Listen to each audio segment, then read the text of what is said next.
इस वीडियो में एक अजीब सा रहस्य बताया है जिससे आप अपने अवचेतन मन की शक्ति को इस्तेमाल करके जिंदगी की बड़ी से बड़ी कठिन सफलता आसानी से प्राप्त कर सकते हैं। कैसे अपने अवचेतन मन की शक्ति को इस्तेमाल करना है, इसकी विधि क्या है, इस विषय पर हम आज एक अद्भुत कहानी आपको सुनाएंगे। तो चलिए कहानी की शुरुआत करते हैं। दोस्तों, हमारा जो चेतन मन होता है उससे करीब 9 गुना अधिक ताकतवर हमारा अचेतन मन होता है। अगर 1 गुना ताकत हमारे चेतन मन के पास है तो इसका अर्थ यह हुआ कि उससे 9 गुना अधिक ताकत हमारे अवचेतन मन के पास है, क्योंकि अवचेतन मन ही हमारे पूरे शरीर को नियंत्रित करता है। चेतन मन हमारे दिमाग का एक हिस्सा है जो हमारे विचारों और भावनाओं से प्रेरित होता है, और हमारा चेतन मन ही तर्क वितर्क करने में हमारी मदद करता है। लेकिन दूसरी तरफ हमारा अवचेतन मन यह तर्क वितर्क नहीं करता, यह उस जानकारी को ग्रहण कर लेता है जो इसे चेतन मन देता है। इसीलिए जैसा हम अपने अवचेतन मन में सोचते हैं वैसे ही हम बनते चले जाते हैं। क्या आपने कभी इन बातों पर विचार किया है कि कोई व्यक्ति दुखी क्यों है और वहीं पर दूसरा व्यक्ति इतना सुखी क्यों है? एक व्यक्ति सुख और समृद्धि से भरा हुआ है, वहीं पर दूसरा व्यक्ति इतना गरीब और दुखी क्यों है? एक व्यक्ति भयभीत और डरा हुआ है, जबकि दूसरा व्यक्ति आस्था और विश्वास से भरा हुआ है। एक व्यक्ति बड़े से महलों में रहता है, वहीं पर दूसरा व्यक्ति गरीब और टूटी फूटी झोपड़ी में रहता है। कोई बहुत सफल है तो कोई असफल। कोई व्यक्ति कुछ ही मेहनत करके सफलता प्राप्त कर लेता है और वहीं पर कोई दूसरा व्यक्ति जीवन भर मेहनत करने के बाद भी असफल ही रह जाता है। तो आखिर इन सब चीजों का कारण क्या है? क्या आपने कभी इन पर विचार करने की कोशिश की है? हमारे जीवन में जो भी अच्छा है वह हमारे अचेतन मन पर निर्भर करता है। अर्थात यदि आप अपने अचेतन मन में यह बात डालेंगे, मेरे साथ जो कुछ भी होगा वह अच्छा होगा, मेरे साथ जो कुछ भी हो रहा है वह अच्छा हो रहा है और मैं एक दिन कामयाब जरूर बनूंगा, तो आप अवश्य ही अपने जीवन में कामयाब बन जाएंगे। वहीं पर यदि आप अपने अवचेतन मन में बुरी बुरी बातें डालेंगे, अर्थात नकारात्मक बातें कहेंगे, तो आपके जीवन में केवल नकारात्मकता ही भर जाएगी और आपके साथ कुछ भी अच्छा नहीं होगा। आप जहां जाएंगे वहां पर आपके हाथ केवल असफलता ही लगेगी। आप हमेशा निराश और परेशान ही रहेंगे, लेकिन उनका हल आपको कभी नहीं मिल पाएगा। इसलिए यदि आप भी अपने मन को अच्छी तरह से जानना चाहते हैं, वो सेवा काम करवाना चाहते हैं जो आप चाहते हैं, उसे अपने नियंत्रण में रखना चाहते हैं, तो इस वीडियो को अंत तक जरूर देखिएगा, क्योंकि इस वीडियो में आपको ऐसी महत्वपूर्ण जानकारियां मिलेगी जिसकी मदद से आप अपना जीवन अच्छे से जी सकते हैं। आप जो चाहें उसे हासिल कर सकते हैं। आप जिस भी लक्ष्य को प्राप्त करना चाहते हैं उसे आप प्राप्त कर सकते हैं। आज की इस वीडियो में हम यह जानने वाले हैं कि आखिर चेतन मन और अवचेतन मन में मुख्य अंतर क्या है और वह किस तरह से काम करता है, और हम अपने अचेतन मन में अच्छी बातें किस प्रकार से डाल सकते हैं जिससे हमारा जीवन परिवर्तित हो सके, हम सफलता की ओर आगे बढ़ सके। बहुत समय पहले की बात है, एक नगर में एक बहुत ही प्रसिद्ध गुरु रहा करते थे। उनकी ख्याति दूर दूर तक फैली हुई थी। उनके आश्रम में उनके कई शिष्य भी थे। एक दिन संध्या के वक्त वह गुरुवर अपने सभी शिष्यों को बुलाकर उन्हें उपदेश दे रहे थे। वे कह रहे थे, शिष्यों, हमारा मस्तिष्क 2 भागों में विभाजित है, चेतन मन और अवचेतन मन। चेतन मन हमारे मस्तिष्क का पहरेदार है, वहीं पर अवचेतन मन हमारा मालिक है। उन गुरु की आवाज सुनकर एक शिष्य खड़ा हुआ और वह उन गुरु से कहता है गुरुदेव, आप क्या कहना चाहते हैं? आप कहीं ये तो नहीं कह रहे कि हमारे भीतर कोई और है जो हमें चला रहा है, जो हमारी सारी क्रियाओं पर नजर रखे हुए हैं? इस पर गुरुवर उस शिष्य को मुस्कुराते हुए कहते हैं, भंते, मैं तुम्हें एक छोटी सी कहानी सुनाता हूं। इस कहानी में तुम्हें तुम्हारे सवालों का जवाब मिल जाएगा। इस कहानी को ध्यानपूर्वक सुनना और इसे समझने का प्रयास करना। आगे गुरुवर कहानी बताते हुए कहते हैं, बहुत समय पहले की बात है। एक नगर में एक बहुत ही धनी सेठ रहा करता था और उसकी एक बड़ी सी हवेली भी थी। उसकी हवेली के द्वार पर हमेशा एक पहरेदार तैनात रहता था और हवेली में जब भी कोई उपद्रव होता, कोई शोर शराबा होता या लड़ाई झगड़े होते, तो उसकी आवाज चारों ओर गूंजने लगती और उस आवाज को सुनकर आसपास के पड़ोसी भी उस महल के पास आते और उस पहरेदार को खूब समझाने की कोशिश करते और कहते, देखो, तुम्हारी हवेली से बहुत सारी आवाजें आती हैं, लड़ाई झगड़े होते रहते हैं, जिससे हमारे घर की शांति भंग हो जाती है। कृपया करके लड़ाई झगड़े को बंद करो। आखिर इस शोर शराबे में क्या रखा हुआ है? इस तरह से लड़ाई झगड़े करके तुम अपना जीवन कैसे शांति से बिता सकते हो? इस पर वह पहरेदार जवाब देते हुए कहता है, देखो भाई, मैं जानता हूं कि लड़ाई झगड़े करना बुरी बात है, शोर शराबा करना बुरी बात है, लेकिन मैं क्या करूं? मैं भी इससे बहुत परेशान हूं। जो भी लड़ाइयां होती हैं वह हवेली में होती है, इससे मेरी भी शांति भंग होती है। लेकिन आप मुझे क्यों समझा रहे हैं? इसका कारण मैं तो नहीं, इसका कारण तो मेरा मालिक है। आप उसे जाकर समझाइए। यह बात सुनकर पड़ोसी भी यह बात समझ जाता कि बात तो सही है। आखिर इसमें इस पहरेदार की क्या गलती है? यह तो केवल अपना काम कर रहा है। गलती तो मालिक ही है। वह उपद्रव करता है, वह शोर शराबे करता है, वह लड़ाई झगड़े करता है, और जब भी उसे यह सब करने का मन होता है तो वह हवेली के बाहर आता है और उपद्रव करके वह वापस हवेली में जाकर बैठ जाता है। और जिन लोगों को भी उस हवेली के मालिक से तकलीफ होती, जिनकी भी शांति भंग होती, वे सभी आकर उस पहरेदार को ही समझाने का प्रयास करते। वह उसे खूब समझाते, लेकिन क्या इससे यह समस्या सुलझेगी? इस प्रश्न के साथ गुरुवर अपने शिष्य से कहते हैं, तुम ही बताओ इसका क्या समाधान है? इस पर वे शिष्य गुरु के इस प्रश्न का जवाब देते हुए कहता है गुरुवर, जिन्हें भी उन हवेली के मालिक से तकलीफ है जो शोर शराबे करता है, लड़ाई झगड़े करता है और लोगों की शांति भंग कर देता है, उन सभी को उनसे बात करनी चाहिए, तभी तो इसका समाधान निकलेगा। भला पहरेदार की इसमें क्या गलती है? वह तो केवल अपना काम कर रहा है और वह उससे ज्यादा कर भी क्या सकता है? उसके हाथों में तो और कुछ भी नहीं।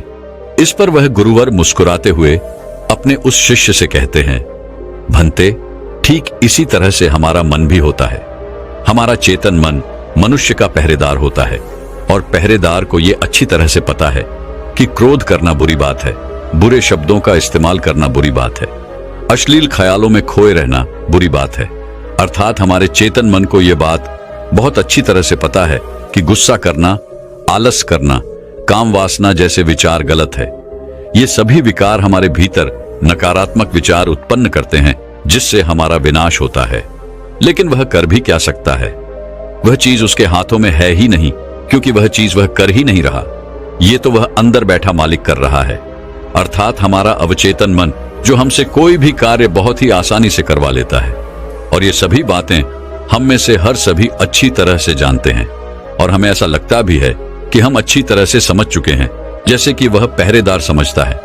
लेकिन वास्तविकता में तो इससे हमारे जीवन पर कोई भी बुनियादी फर्क नहीं पड़ता। आगे वह गुरु उस शिष्य से कहते हैं, भंते, तुमने भी अपने आप को कई बार यह समझाने की कोशिश की होगी कि मुझे सुबह सही समय पर उठना है, आश्रम की साफ सफाई करनी है, भिक्षा मांगने जाना है और रात को आने के बाद मुझे ध्यान भी करना है। लेकिन क्या इससे कोई फर्क पड़ा? इसका जवाब देते हुए वे शिष्य कहता है, नहीं, बिल्कुल नहीं। मैंने कई बार अपने आप को समझाया है कि मुझे इस समय पर यह काम करना है, मुझे अपना समय व्यर्थ नहीं करना, मुझे अपने समय का इस्तेमाल करना है और मुझे आगे बढ़ना है। लेकिन मैं चाहकर भी उन सभी कार्यों को समय पर नहीं कर पाता।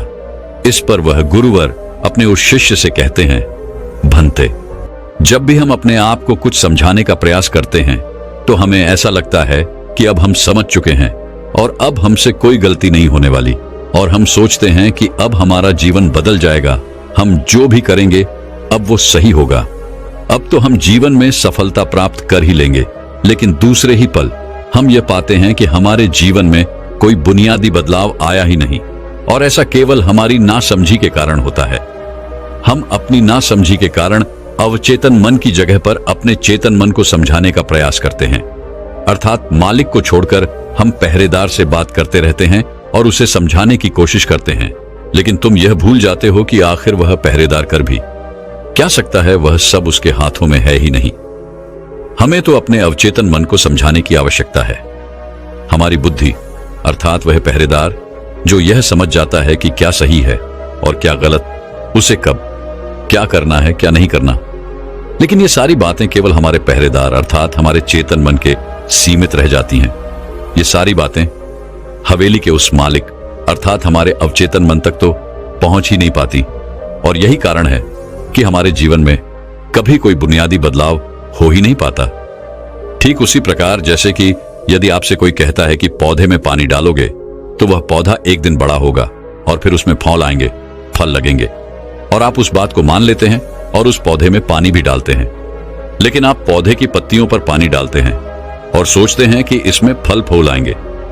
लेकिन जरा एक बार के लिए यह सोचिए, अगर पत्तियों में पानी डालोगे तो उसमें फूल और फल कैसे आएंगे? हमें तो उस पौधे की जड़ में पानी डालने की आवश्यकता है, लेकिन हम में से अधिकांश लोग केवल पत्तियों पर ही पानी छिड़ककर अपने आप को बहुत भाग्यशाली समझने लगते हैं। लेकिन वे यह भूल जाते हैं कि जो पानी वह पत्तियों पर छिड़क रहे हैं, वह पानी पेड़ की गहराइयों में तो जा ही नहीं पा रहा। तो ऐसे में उस पौधे पर फल और फूल कैसे लगेंगी? ठीक इसी प्रकार हम भी अपने मन के साथ ऐसा ही करते हैं, और यही कारण है कि हम अपने जीवन में जो भी चाहते हैं वह हमें नहीं मिल पाता। हम अपने जीवन में फल और फूल चाहते हैं, लेकिन वह हमें नहीं मिल पाता। इस पर शिष्य उन गुरुवर से कहता है गुरुवर, तो फिर हमें क्या करना चाहिए? क्या ऐसा कोई उपाय है जिससे हम अपने चेतन मन की सारी बातें अपने अवचेतन मन तक पहुंचा सकें? ऐसी कोई प्रक्रिया है जिसमें हम अपने संदेश को अपने अवचेतन मन तक पहुंचा सके? इस पर वह गुरुवर शिष्य से कहते हैं, भंते, यदि तुमने अपने संदेश को अवचेतन मन तक पहुंचा दिया, तब तुम जो चाहोगे वो इच्छा प्राप्त कर सकते हो। तुम जैसा चाहो उस लक्ष्य को प्राप्त कर सकते हो, क्योंकि हमारा अवचेतन मन हमारे चेतन मन से 9 गुना अधिक शक्तिशाली होता है। आपने कभी ना कभी यह देखा ही होगा कि एक मनोवैज्ञानिक जब किसी के मन के गुप्त राज्य को जानने की कोशिश करता है, तब वह मनोवैज्ञानिक जब उसके मन की बात को बाहर निकलवाना चाहता है, उसके अतीत में जो भी घटना घटी है उसमें साफ साफ रूप से प्रवेश करना चाहता है, तो इसके लिए वह हिप्नोटिज्म का उपयोग करते हैं। और आप में से अधिकांश लोगों ने इस प्रक्रिया को देखा ही होगा। इस प्रक्रिया का प्रयोग करके मन की सारी सूचनाएं अपने आप ही बाहर निकलती हैं। इस प्रकार किसी के भी मन को काबू में करके हम उससे जो चाहे वो कार्य करवा सकते हैं। हाँ, अब आपके मन में यह भी प्रश्न उठ रहा होगा कि शायद वो सभी हमारे अवचेतन मन की चाल को समझते हैं, वह इसे अच्छी तरह से जानते हैं कि उसे किस तरह से अपने काबू में किया जाता है। तो इसका जवाब बड़ा ही सीधा और सरल है, और इसका जवाब है हाँ, क्योंकि उन्होंने इसके ऊपर कई बार प्रयोग किया होता है और वह इसमें इतने निपुण हो जाते हैं कि वह किसी भी दूसरे मन पर अपना काबू कर सकते हैं। और अगर आप भी अपने अवचेतन मन की बात को समझते हैं, अपने मन की चाल को समझते हैं, तो आप भी अपने ही नहीं बल्कि किसी दूसरे के मन को भी वश में कर सकते हैं। आगे गुरुवर अपने उस शिष्य से कहते हैं, भंते, अपने अचेतन मन तक संदेश पहुंचाने के लिए आपको अपने चेतन मन को शांत करना होगा, उसे सुलाना होगा। और ऐसा इसलिए क्योंकि हमारा चेतन मन तर्क वितर्क करने में माहिर है। वो एक पहरेदार है, वो हमारी रक्षा के लिए हमेशा तैनात रहता है। इसलिए जब भी तुम अपना कोई संदेश उस चेतन मन तक पहुंचाने की कोशिश करोगे, तो वह तुमसे तर्क वितर्क जरूर करेगा और हमें अपनी बात अपने मालिक तक पहुंचाने की हमें इजाजत तक नहीं देगा। जब तक कि हम अपनी बात अपने चेतन मन को अच्छी तरह से समझा नहीं देते या उसे शांत नहीं कर देते, तब तक वह हमें उस हवेली में घुसने नहीं देगा, क्योंकि हमारी सामान्य बुद्धि अर्थात हमारा चेतन मन तर्क वितर्क करने में माहिर होता है। और यही कारण है कि हम में से अधिकांश लोग अपने अचेतन मन तक एक साफ और स्पष्ट संदेश पहुंचा ही नहीं पाते, और इसी कारण हम अपने अचेतन मन को भी अच्छी तरह से समझ नहीं पाते। और हमारा अचेतन मन तर्क वितर्क नहीं करता, उसे तो केवल साफ और स्पष्ट संदेश चाहिए जिस पर वह कार्य कर सके। और उस तक हम साफ और स्पष्ट संदेश तभी पहुंचा सकते हैं जब हमारा मन पूरी तरह से शांत रहेगा, जब हमारे मन में और कोई विचार नहीं होंगे। और यही कारण है कि जब एक मनोवैज्ञानिक किसी के मन पर प्रयोग करता है, उसके मन को काबू करने की कोशिश करता है, उससे मनचाही बात निकलवाने की कोशिश करता है, तो सबसे पहले वह उसके चेतन मन को ही सुनाता है। आपने कहीं ना कहीं यह तो देखा ही होगा कि उनके सामने एक पेंडुलम जैसी चीज उनकी आंखों के सामने रख दी जाती है और उसे घुमाया जाता है, जिसे लगातार देखने के बाद वो व्यक्ति पूरी तरह से निद्रा में चला जाता है और इस कारण उसका चेतन मन पूरी तरह से शांत हो जाता है। और जब उसका पहरेदार पूरी तरह से सो जाता है और उसके पास तर्क वितर्क करने के लिए कोई नहीं बचता, तब वह वैज्ञानिक आसानी से उस हवेली में जाता है और उस मालिक से जी भर के बातें करता है। जो बातें वह चाहता है वह बातें वह उससे निकलवा देता है। तिब्बत के एक महान दार्शनिक ने कहा था कि अगर बात समझ में आ जाए तो आपका जीवन परिवर्तित हो जाता है, लेकिन उन्होंने वह बात उस समय के लोगों के लिए कही थी क्योंकि उस समय तिब्बत और बाकी दुनिया के लोग बहुत सरल हुआ करते थे। उनका मन बहुत साफ हुआ करता था और उनको जो भी बातें बताई जाती थी वह उन बातों को बड़ी शांतिपूर्वक सुनते और समझते थे। उस समय कोई भी तर्क वितर्क नहीं करता था, और जब कोई व्यक्ति तर्क वितर्क करने में माहिर होता था तो वह उसे तर्क वितर्क करने देते और शांति से केवल उसकी बातें सुनते। जब तक कि व्यक्ति तर्क अभितर्क वितर्क करके थक न जाए तो वह गुरु के पास वापस आता है और उनसे कहता है गुरुवर, मैं अब तर्क वितर्क करके थक चुका हूं, लेकिन उससे मुझे कुछ भी हासिल नहीं हुआ। कृपया करके अपना कोई मार्ग बताइए। आप मुझे अपने तरीके से समझाए, अब मैं उसमें कोई भी अवरोध उत्पन्न नहीं करूंगा। ठीक इसी प्रकार से हमारी बुद्धि भी काम करती है। जब हमारा मस्तिष्क तर्क वितर्क करके थक जाता है तब उसे इस बात का एहसास होता है कि तर्क वितर्क करके उसे कुछ भी हासिल नहीं होने वाला, और उस समय तक उसे कुछ भी समझ में नहीं आएगा। दोस्तों, महात्मा बुद्ध अपनी बातों को 3 बार दोहराया करते थे, और यदि कोई बात आपसे 3 बार कही जाए तो क्या आप उस बात को सुन पाएंगे? मान लीजिए आप किसी चिकित्सक के पास जाते हैं और वह चिकित्सक आपसे 1 बार कहता है कि आप ठीक हैं, आपको कुछ नहीं हुआ, तो ये बात आप सुन लेते हैं और आपको यह बात समझ में आ जाती है कि मैं ठीक हूं और मुझे कुछ भी नहीं हुआ। लेकिन अगर वही चिकित्सक आपसे बार बार वही बात कहे, बार बार वह वही बात दोहराए, तो क्या आपको क्रोध नहीं आएगा? आप यही कहेंगे कि हाँ, मुझे वह बात समझ में आ चुकी है। आप बार बार एक ही बात क्यों दोहरा रहे हैं? मैं समझ चुका हूं कि मैं बीमार नहीं हूं और मुझे कुछ नहीं हुआ, तो इसको बार बार दोहराने से क्या फायदा? लेकिन वास्तविकता तो यह है कि जब हम किसी बात को बार बार दोहराते हैं तो उससे हमारा चेतन मन ऊब जाता है, और बार बार उस बात को सुनने से हमारा चेतन मन उस बात पर ध्यान नहीं देता।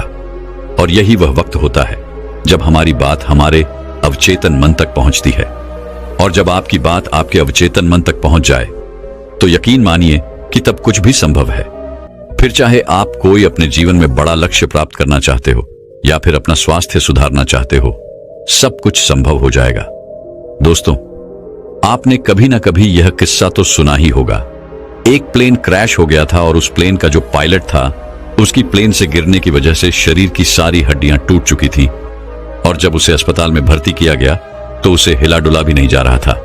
डॉक्टरों ने भी यह जवाब दे दिया था कि तुम ठीक नहीं हो सकती और तुम्हारी हड्डियों को फिर से जोड़ पाना लगभग नामुमकिन है। लेकिन वह व्यक्ति जीना चाहता था। उसने अपने अवचेतन मन में जबरदस्ती यह बात डाली कि मैं ठीक हो सकता हूं, मैं ठीक हो सकता हूं, और यकीन मानिए कि वह व्यक्ति सच कुछ ठीक हो गया। वह अपने पैरों पर चलकर अपने घर गया। ऐसा केवल हमारे अचेतन मन की शक्तियों के कारण होता है। जब हम कुछ ठान लेते हैं और अपने अचेतन मन को एक स्पष्ट और साफ संदेश देते हैं तो हमारा अचेतन मन हमसे कुछ ऐसे कार्य करवाने लगता है कि हमारे लिए सब कुछ मुमकिन हो जाता है। फिर चाहे वह जीवन में कोई बड़ा से बड़ा लक्ष्य प्राप्त करना हो या फिर अपने स्वास्थ्य को सुधारना हो। और पुराने जमाने में यह बहुत सरल हुआ करता था, क्योंकि उस समय लोग तर्क वितर्क नहीं किया करते थे, और जो भी उसे कहा जाता था वह उसे बहुत गहन ध्यान के साथ सुनते थे और समझते थे। लेकिन आजकल के तथाकथित बुद्धिमान लोग वे सभी इन सभी बातों को अंधविश्वास कहते हैं। लेकिन यह भी एक वास्तविकता है कि जैसा आप खुद से कहते हैं वैसा ही आप अंदर से बनते चले जाते हैं। आप अंदर से उतने ही अशांत होने लगते हैं, और जो व्यक्ति अपने मन की बकबक को शांत कर पाता है वही शांति को प्राप्त कर पाता है। हमारी जो बुद्धिमानी है वही हमारे अचेतन मन का एक रूप होती है। हमारा चेतन मन हमें कोई भी नई चीज सीखने में हमारी मदद करता है। जैसे यदि आप कोई नई भाषा सीखना चाहते हैं या फिर आप कोई नई टेक्निक सीखना चाहते हैं, तो इसमें हमारा चेतन मन हमारी बहुत मदद करता है। लेकिन जब बात आती है भावनाओं की, अर्थात क्रोध, कामना, आलस इत्यादि, जो कि हमारे अचेतन मन का हिस्सा होते हैं, उन्हें हमें सीखना नहीं पड़ता, वह तो हमारे अंदर पहले से ही मौजूद है। क्या आपने कभी एक पल के लिए यह सोचा है कि क्या आपने कभी ग्रोथ सीखा है? क्या आपने कभी काम वासना सीखी है? क्या आपने कभी आलस सीखा है? यदि आपको बचपन से ही किसी ऐसी जगह पर रखा जाए जहां पर कोई भी व्यक्ति ना हो, कोई भी इंसान ना हो, तब भी आपके भीतर ये सारे गुण आ ही जाएंगे, क्योंकि इसमें तो सिर्फ और सिर्फ हमारे अचेतन मन का ही काम है। यानी कि वह चीजें जो प्रकृति ने हमें पहले से ही दी है, और वह सिर्फ हमारे अवचेतन मन के माध्यम से ही भरी जाती है, क्योंकि हमारा अचेतन मन कभी विरोध नहीं करता। क्या आपने कभी इस बात पर भी गौर किया है कि जो इस दुनिया में बाहरी चीजें हैं उसे आप सीख सकते हैं, लेकिन जहां बात आती है हमारे भीतर की, अर्थात ग्रोथ को ना करने वाली सीख की, तो आप उस सीख को नहीं सीख पाते। मान लो अगर आपको घड़ी सीखना है तो उसके बारे में हमारे अचेतन मन को कुछ नहीं पता होता, लेकिन वहीं पर यदि कोई आपसे यह कहे कि 5 और 5 10 होते हैं, तो यह बात आपके अचेतन मन को अच्छी तरह से समझ में आ जाती है, क्योंकि आपका अचेतन मन विरोध नहीं करता और उसे एक साफ और स्पष्ट संदेश भी मिल रहा है। इसलिए हमें अपने अवचेतन मन तक साफ और स्पष्ट संदेश भेजने की आवश्यकता होती है, और यह तभी संभव है जब हमारा चेतन मन इसके आड़े ना आए। तभी वह शिष्य उन गुरुवर से कहता है गुरुवर, आखिर हम अपने अवचेतन मन को साफ और स्पष्ट संदेश क्यों नहीं भेज पाते? आखिर इसका क्या कारण है? इसका जवाब देते हुए वे गुरु शिष्य से कहते हैं, भंते, इसका पहला कारण यह है कि जब भी हम अपने अवचेतन मन में कोई सूचना पहुंचाने की कोशिश करते हैं तो हमारा चेतन मन पहले उससे तर्क वितर्क करता है। वह यह सोचता है कि इस जानकारी से हमें लाभ होगा या हानि, और जब तक हम अपनी सूचना को सही और साफ स्वस्थ तौर पर अपने अवचेतन मन तक नहीं पहुंचा पाते, तब तक वो हमारे लिए काम नहीं कर सकती है। मान लीजिए कि आप ईश्वर के सामने हाथ जोड़कर खड़े हैं और उनसे प्रार्थना कर रहे हैं कि है ईश्वर, मुझे एक अच्छी नौकरी मिल जाए, मैं अच्छी तरह से कामयाब हो जाऊं। इस दौरान हमारा चेतन मन यह सोचता है कि आखिर मुझे नौकरी मिल जाएगी और मैं कामयाब हो जाऊंगा, तो उसके बाद मैं क्या करूंगा? मैं ऐसा घर खरीदूंगा, ऐसी गाड़ी खरीदूंगा, अपने परिवार के लिए यह करूंगा, वो करूंगा, अपना खुद का व्यापार शुरू करूंगा। ऐसे कई प्रकार के विचार हमारे चेतन मन में उठने लगते हैं, और इसी कारण हम अपने औचित्य मन तक साफ और स्पष्ट संदेश भेज नहीं पाते। और इसीलिए कहा जाता है कि ध्यान हमारे मन को शांत कर देता है, और शांतपन में जो भी बातें डाली जाती हैं वो सीधे हमारे अवचेतन मन तक पहुंचती हैं, जिससे हम सब कुछ हासिल कर सकते हैं। जो भी अपने जीवन में हासिल करना चाहते हैं वह सब कुछ हमें बहुत आसानी से मिल जाता है। यदि आप भी अपने जीवन में बुनियादी रूप से परिवर्तन चाहते हैं, जीवन में कुछ बदलाव चाहते हैं और अपने जीवन में किसी लक्ष्य को प्राप्त करना चाहते हैं, तो आपको अपने अवचेतन मन तक साफ और स्पष्ट संदेश भेजना ही होगा। अपने अवचेतन मन को अपने वश में करना ही होगा, और अपने अवचेतन मन को वश में करने के लिए आप यह एक तरीका अपना सकते हैं। अगर आपको कोई चीज पानी है तो आपको उस चीज को मंत्र की तरह मन में दोहराना होगा, और ऐसा आपको करीब 28 दिन तक करना होगा। और यदि इस दौरान आपसे कोई यह कहे कि इससे कोई फर्क नहीं पड़ने वाला, यह सब बेकार की बातें हैं, तो उनकी बातों पर यकीन मत कीजिएगा, क्योंकि यदि आप कोई बात मंत्र की तरह दोहराते हैं तो वह मंत्र अर्थात वो बातें हमारे अवचेतन मन तक पहुंच जाती हैं। और एक बार यदि आपकी बात आपके अवचेतन मन तक पहुंच गई तो हम दुनिया की कोई भी चीज पा सकते हैं। हम किसी भी बड़े से बड़े लक्ष्य को हासिल कर सकते हैं, और उसके लिए आपको बस इतना ही करना है। जब भी आप रात को सोने जाएं तो बिस्तर पर लेटने के बाद नींद आने से ठीक पहले आपको करीब 10 से 15 बार अपने मन में उस मंत्र को दोहराना है जो भी आप चाहते हैं, और ऐसा करते हुए आपको नींद में चले जाना है, क्योंकि हमारा अचेतन मन कभी नहीं सोता। वो 24 घंटे 365 दिन आपके लिए लगातार काम करता रहता है, जबकि रात को सोते समय हमारा चेतन मन पूरी तरह से शांत होता है और वह सो जाता है। और यही वह समय है जब हमारा अवचेतन मन पूरी तरह से जागृत होता है। यह सबसे ज्यादा शक्तिशाली होता है। रात को सोते वक्त जो भी बातें आप अपने मन में डालते हैं, आप वैसे ही बनते चले जाते हैं।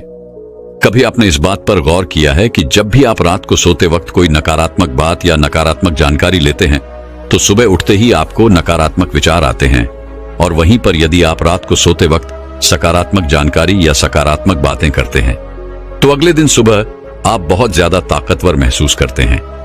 आपका दिन पहले से ज्यादा अच्छा लगने लगता है, आप अच्छा महसूस कर पाते हैं।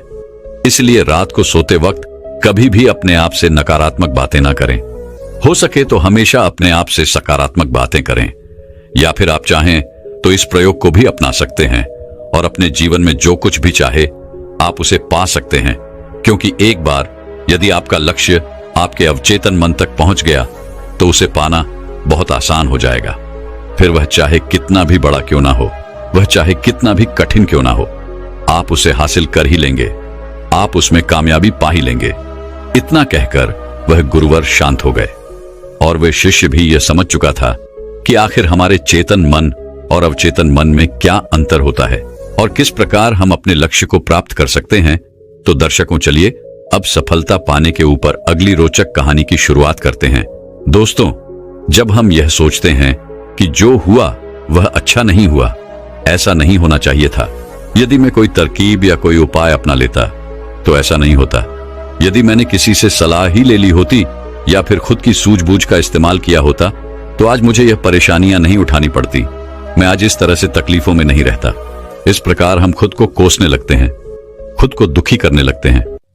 मैं आपको बता दूं कि इस तरह का पश्चाताप करने से आपको कोई लाभ नहीं होने वाला। आप चाहे कितने भी हाथ पैर मार लें, चाहे आप लाखों कोशिशें कर लें, लेकिन आप अपने अतीत को बदल नहीं सकते, क्योंकि इस तरह के विचार केवल चिंता पैदा करते हैं। लेकिन यही चिंता अर्थात यही पश्चाताप हमारे लिए बहुत लाभदायक भी साबित हो सकता है। अब आप में से कई लोग यह सोच रहे होंगे कि भला जो बीत गया, यदि हम उस पर सोच विचार कर रहे हैं तो यह हमारे लिए कैसे लाभदायक हो सकता है। हम तो पहले ही मुसीबत में हैं, हम तो पहले से ही तकलीफ में हैं, तो ऐसे में यह हमारे लिए कैसे फायदेमंद हो सकता है। दोस्तों, अगर आप उन गलतियों से सीख लेकर खुद को बदलने का प्रयास करें तो आप अपना आने वाला भविष्य खुद ही बदल सकते हैं, उसे संभाल सकते हैं। अगर अतीत की गलतियों से सीख लेकर खुद को बदलने का प्रयास किया जाए तो सही मायने में वही पश्चाताप कम होता है। आज की जो बौद्ध कहानी मैं आपको सुनाने जा रहा हूं, इस कहानी के माध्यम से मैं आपको कुछ ऐसे तरीके बताने वाला हूं जिन तरीकों को अपनाकर आप अपने जीवन में इस प्रकार के पश्चाताप से बच सकते हैं। आप अपनी अतीत की गलतियों को भुलाकर आप अपने आप को वे एक नया इंसान बन सकते हैं। जो लोग खुद पर संदेह करते हैं, जो अपने ही विचारों में उलझे रहते हैं, जिन्हें उनकी अतीत की गलतियां परेशान करती रहती हैं, उनके लिए यह एक वरदान साबित हो सकता है। एक समय की बात है, एक नगर में एक युवक रहता था जो अपने कर्मों से बहुत परेशान था। उसने 30 साल कड़ी मेहनत की, लेकिन उसके बाद भी उसे अपने कर्मों का फल नहीं मिला, जिस कारण वह अंदर से बहुत निराश हो चुका था। वह अंदर से पूरी तरह से टूट चुका था, जिस कारण उसने संन्यास ग्रहण कर लिया। उसने सोचा कि मैं अपने संसारी जीवन में तो कुछ न कर सका, लेकिन मैं अपने सन्यासी जीवन में अवश्य कुछ न कुछ प्राप्त करके ही रहूंगा। मैं सत्य की खोज किसी भी कीमत पर करके ही रहूंगा। देखते ही देखते करीब 5 वर्ष बीत गए, लेकिन अब तक उसका अपने मन पर कोई नियंत्रण नहीं था। जब भी वह भिक्षा मांगने किसी नगर में जाता और वहां पर यदि उसकी नजर किसी सुंदर स्त्री पर पड़ जाती तो उसके मन में कामुक विचार उठने लगते थे, और जब भी वह शांत होता और अकेले कहीं पर बैठता तो उसे खुद पर क्रोध आता, उसे खुद पर पश्चाताप होता, और तब वह यह सोचता कि आखिर मैं सन्यासी क्यों बन गया जब मैं अपने मन पर नियंत्रण ही नहीं पा सकता। तो मेरे इस सन्यासी जीवन का क्या फायदा? इससे तो अच्छा होता कि मैं किसी अच्छी और सुंदर स्त्री से विवाह कर लेता, पैसे कमाता और अपना घर परिवार संभालता। हो सकता था कि मेरे अपने बच्चे भी होते, लेकिन मैं भी कितना बेवकूफ हूं। मैंने अपने सारे सुख त्याग दिए और ना जाने क्यों मैं इन जंगलों में आ गया, ना जाने क्यों मैंने सन्यास ग्रहण कर लिया। इसी प्रकार के कई सारे विचार उसके मन में उठने लगे थे, और इन्हीं विचारों के कारण उसके मन में नकारात्मकता पैदा होने लगी थी, जिस कारण वह छोटी छोटी बातों पर क्रोधित हो जाता। वह अपने आप को कोसने लगता। जब भी वह किसी सफल सन्यासी को देखता तो उसके मन में जलन पैदा होने लगती, और वह उन्हें नीचा दिखाने के लिए हर मुमकिन प्रयास भी करता। इसी प्रकार के कई तरह तरह के विचार उसे परेशान करने लगे थे, और अब वह और भी ज्यादा चिंतित रहने लगा था। उसने खाना पीना पूरी तरह से छोड़ दिया था। एक दिन रात्रि के वक्त वह आश्रम के बाहर बैठकर रो रहा था, और रोते रोते उसने यह तय किया कि वह अपना जीवन समाप्त कर देगा। यह सोचकर वह आश्रम से निकल पड़ा और एक पहाड़ की चोटी पर जाकर खड़ा हो गया। रोते रोते वह यह सोच रहा था कि मैं चाहकर भी अब अपनी पुरानी जिंदगी में वापस नहीं लौट सकता, क्योंकि मैंने सबके सामने सन्यास ग्रहण किया है, और एक बार सन्यास ग्रहण करने के बाद इंसान का घर परिवार सब कुछ छूट जाता है। ऐसा सोचता हुआ वह उस पहाड़ से नीचे की ओर देख रहा था। उसकी आंखों से आंसू बह रहे थे, लेकिन अब भी उसके मन में तरह तरह के विचार उत्पन्न हो रहे थे। वह अब भी यही सोच रहा था कि यदि मैंने अपने जीवन में सही निर्णय लिए होते तो आज मुझे ये दिन न देखना पड़ता। रोते हुए अपने कदम आगे बढ़ाने ही वाला था कि तभी उसे एक आवाज सुनाई दी। कोई उससे चिल्लाकर यह कह रहा था, भंते रुक जाओ, जहां छोड़कर जा रहे हो वापस वहीं से शुरुआत करनी पड़ेगी, इसलिए एक बार फिर सोच लो। यह आवाज सुनकर वह सन्यासी रुक गया। उसने पीछे मुड़कर यहां वहां देखा, लेकिन उसे वहां पर कोई भी दिखाई नहीं दिया। तभी उसने जोर से चिल्लाकर कहा, कौन हो तू? तभी उसकी नजर एक बूढ़े बौद्ध भिक्षु पर पड़ी और उन्हें देखकर वह सन्यासी और भी क्रोधित हो उठा और कहने लगा, कौन हो तुम और मुझे क्यों रोकना चाहते हो? तभी वह बूढ़ा बौद्ध भिक्षु उस सन्यासी से कहता है, भंते मैं तो बस इतना ही कह रहा हूं, तुम जहां छोड़कर जा रहे हो तुम्हें वापस वहीं से शुरुआत करनी पड़ेगी, इसलिए निर्णय लेने से पहले एक बार फिर सोच लो, कहीं तुम फिर से गलत निर्णय तो नहीं ले रहे। तभी वह सन्यासी क्रोधित होकर उन बौद्ध भिक्षु से कहता है, आपको क्या लगता है कि मैं बार बार यही गलतियां दोहराऊंगा? मैं मानता हूं कि मैंने अनजाने में गलतियां की है और इसका मतलब यह नहीं कि बार बार मैं यही गलतियां दोहराते रहूंगा। मैंने अपनी गलतियों से बहुत बड़ी सीख ली है, लेकिन अब मैं उन गलतियों को ठीक नहीं कर सकता। अब मैं उन्हें बदल नहीं सकता, इसलिए मैंने बहुत सोच समझकर यह फैसला लिया है। उस सन्यासी की यह बात सुनकर वह बूढ़ा बौद्ध भिक्षु जोर जोर से हंसने लगा और उस सन्यासी से कहता है, भंते अतीत की गलतियां कोई नहीं सुधार सकता, क्योंकि बीता हुआ समय कभी लौटकर नहीं आने वाला। हाँ, वे लोग मूर्ख होते हैं जो यह कहते हैं कि वे लोग अतीत को बदल सकते हैं। उनसे बड़ा अज्ञानी इस दुनिया में दूसरा और कोई नहीं हो सकता, क्योंकि जब तुम समय को वापस नहीं मोड़ सकते तो तुम अपनी अतीत की गलतियों को भला कैसे बदल सकते हो? लेकिन जो लोग समझदार हैं, जो लोग ज्ञानी हैं, वे लोग यह बात बहुत अच्छी तरह से जानते हैं कि जीवन में गलतियां करना कितना जरूरी होता है। गलतियों के कारण ही तो हम सीख पाते हैं, अपनी गलतियों से समझ पाते हैं और अपने भविष्य को बेहतर बना पाते हैं। आगे वह बूढ़ा बौद्ध भिक्षु उस सन्यासी से कहता है, भंते जब तक तुम्हें खुद की कमियों का ही पता नहीं होगा तब तक तुम अपने आप को बेहतर कैसे बना सकते हो? और हमारी कमियां तो सिर्फ हमारी गलतियों से ही पता चलती हैं। आगे वह बूढ़ा बहुत भिक्षु उस सन्यासी से कहता है, बहती है, हर माता पिता अपने बच्चों को बड़े ही लाड़ प्यार से पालते हैं। वह उन पर कभी कोई आंच नहीं आने देना चाहते। वह यह नहीं चाहते कि उनका बेटा कभी कोई गलतियां करे और उसे कोई तकलीफ हो, लेकिन वह यह भूल जाते हैं कि जीवन एक युद्ध का मैदान है जहां हम खुद अपनी गलतियों से सीखते हैं और एक योद्धा बनते हैं। और जो यह सोचता है कि वह अपने जीवन में कभी कोई गलती ही नहीं करेगा, तो इसका अर्थ यह हुआ कि वह कभी भी जीवन के इस रण क्षेत्र में हिस्सा ही नहीं लेना चाहता। और जो कोई भी इस युद्ध में हिस्सा नहीं लेता, वह अपने जीवन में कभी कुछ नया नहीं कर पाता, ना ही वह अपने जीवन में कुछ सीख पाता है। वह तो केवल वही करता है जो उसे सिखाया गया है।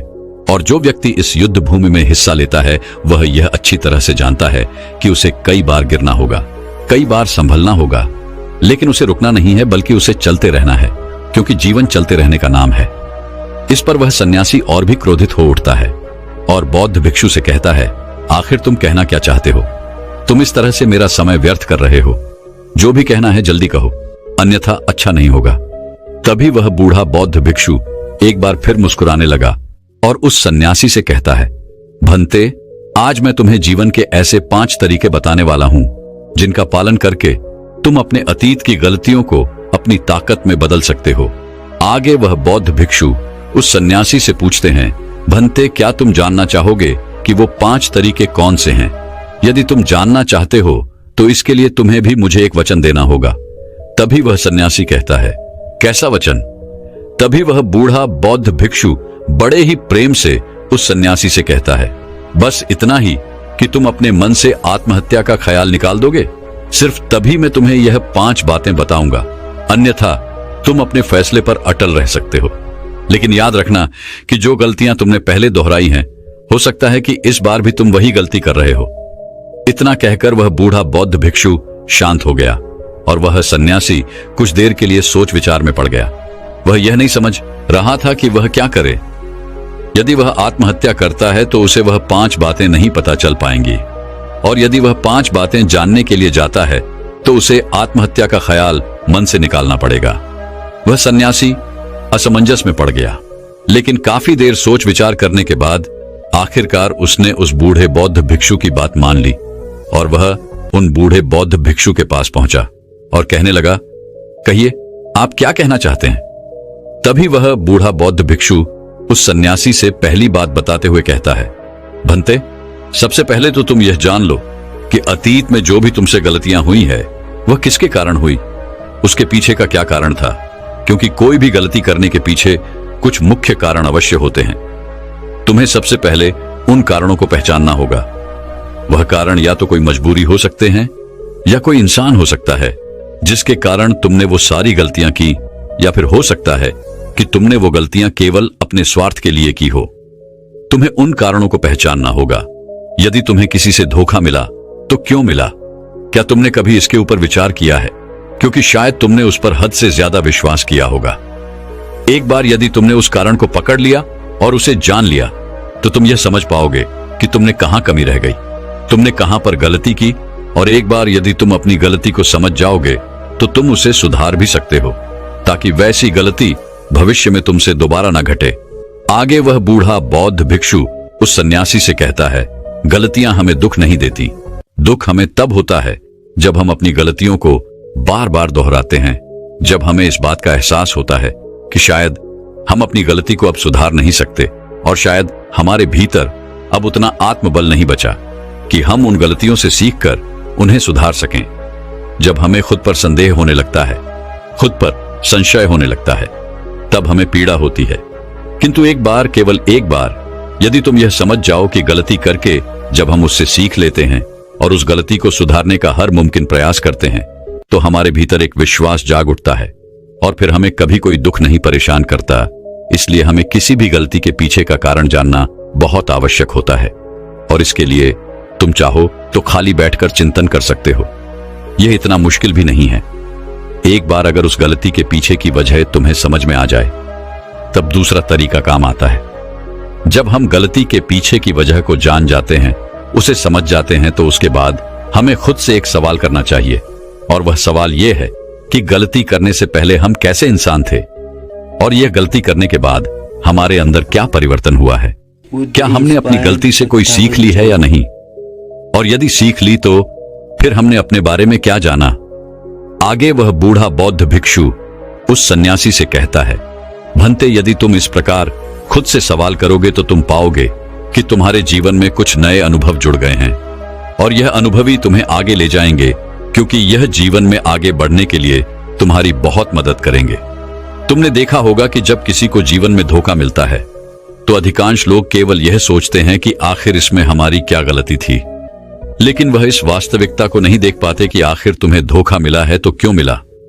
क्योंकि आप एक संवेदनशील इंसान हैं, और जब आप ज्यादा संवेदनशील हो जाते हैं तो ऐसी स्थिति में आपकी संवेदनशीलता ही आपके धोखे का कारण बनती है, और यही आपकी गलती है। और जब आपको अपनी गलती के बारे में पता चल गया तो आपने यह भी सीख लिया कि आपकी गलती थी अधिक संवेदनशीलता। आपने अपने बारे में कुछ नया अनुभव प्राप्त किया। अगर तुम एक बार अपने बारे में निरीक्षण करना शुरू करोगे तो अपने बारे में तुम्हें बहुत सी अद्भुत बातें पता चलेंगी, और तब तुम खुद ही आश्चर्यचकित हो जाओगी, क्योंकि तुम खुद के बारे में और अधिक जानने लगोगे। इसलिए खुद का निरीक्षण करना अति आवश्यक है। आगे वह बूढ़ा बौद्ध भिक्षु उस सन्यासी से तीसरी आदत बताते हुए कहता है, तीसरे तरीके में हम खुद से संकल्प करते हैं। हम यह दृढ़ संकल्प बना लेते हैं कि हम भविष्य में दोबारा यह गलती नहीं दोहराने वाले। हाँ, हमसे कुछ नई गलतियां आवश्यक होंगी, लेकिन ये गलतियां हम जीवन में कभी नहीं दोहराएंगे। आगे वो बूढ़ा बहुत बिच्छू पोष सन्यासी से कहता है, बनते, इस संसार में 3 प्रकार के लोग होते हैं। एक वो जो दूसरों की गलतियों से सीखते हैं, दूसरे वो जो खुद की गलतियों से सीखते हैं, और तीसरे वो जो गलतियां करते ही रहते हैं लेकिन कभी अपनी गलतियों से सीख नहीं पाते। तुमने भिन्न भिन्न प्रकार की नदियों को तो देखा ही होगा। नदियों का अर्थ तभी निकलता है जब वो अलग अलग जगह से होकर गुजरती है। अगर वही नदी एक जगह पर ठहर जाए तो क्या वह नदी कहलाएगी? इसी प्रकार एक इंसान का जीवन भी नई नई गलतियां करने के लिए बना है। इसलिए एक बार जो तुमने गलती कर दी उसके लिए दृढ़ संकल्पित हो जाओ कि तुम जीवन में वो गलतियां कभी नहीं दोहराओगे। हाँ, हो सकता है कि तुमसे कोई नई गलतियां हो, लेकिन यदि तुम बार बार वही गलतियां दोहराते हो तो तुम मूर्ख हो। ऐसी अवस्था में तुम में और किसी जानवर में कोई फर्क नहीं रह जाएगा। आगे वह बौद्ध भिक्षु उस सन्यासी को चौथा तरीका बताते हुए कहते हैं, भंते, कई बार तो हमें पहले से ही अपनी गलतियों के होने का एहसास हो जाता है। गलतियां होने से पहले ही हमें उसका आभास हो जाता है कि हमसे गलतियां होने वाली हैं। इसलिए अगर गलती होने से पहले आपको एहसास हो रहा है तो आप बहुत खुशकिस्मत है और आप उस गलती को होने से रोक सकते हैं। आपने कभी ना कभी इन संकेतों को महसूस किया होगा, क्योंकि यह ब्रह्मांड हमें संकेत देता है। लेकिन फिर भी हम में से अधिकांश लोग इन बातों को नजरअंदाज कर देते हैं, जिसका परिणाम हमें बाद में भविष्य में भोगना पड़ता है। लेकिन जैसे जैसे आप अपने इन अतीत की गलतियों से सीखने लगते हैं तो आपका अनुभव बढ़ने लगता है, जीवन के बारे में समझ पैदा होने लगती है, और जब हमारी समझ बढ़ने लगती है तो गलतियों को होने से रोका भी जा सकता है। इसलिए बुद्धिमानी का इस्तेमाल करें, चिंतन करिए कि आप जो भी काम करने जा रहे हैं आखिर उसका परिणाम क्या हो सकता है। कहीं वह काम कोई गलती तो नहीं कहलाएगा। इसी तरह से एक मनुष्य जीवन के परिपक्वों में बांटा जाता है और इसी से आपका विकास होता है, और हम सभी को इस राह से होकर गुजरना ही पड़ता है, अन्यथा हमारा जीवन वहीं पर ठहर जाएगा। हम कभी भी आगे नहीं बढ़ पाएंगे। यदि आप अपने जीवन में आगे बढ़ना चाहते हैं, किस लक्ष्य को प्राप्त करना चाहते हैं, तो आपको इस कार्य प्रणाली को अपनाना ही होगा, इसे समझना ही होगा। आगे वह बूढ़ा बौद्ध भिक्षु उस सन्यासी को आखिरी आदत बताते हुए कहते हैं, भंते, आखिरी और सबसे महत्वपूर्ण सीख, अगर तुम अपने अनुभव से एक इंसान बन चुके हो तो अब तुम दूसरों के लिए मार्गदर्शन का काम कर सकते हो। तुम दूसरों की राह में दीपक बनकर उन्हें रोशनी दिखा सकते हो, उन्हें उनकी राह पर आगे बढ़ा सकते हो, क्योंकि हम वैसे ही बन जाते हैं जैसा कि हम सोचते हैं। और जब आप खुद को बेहतर बनाने का प्रयास करेंगे तो आप देखते ही देखते बेहतर बनते चले जाएंगे, और ये प्रकृति भी आपका साथ देगी, आपकी सहायता करेगी। ब्रह्मांड आपको खुद ब खुद रास्ता दिखाएगा और तब आप मानव जाति का कल्याण करने के कार्य में लग जाते हैं। तब वह शास्त्रों में सबसे सर्वश्रेष्ठ कार्य माना जाता है। इससे श्रेष्ठ कार्य तो और कोई हो ही नहीं सकता।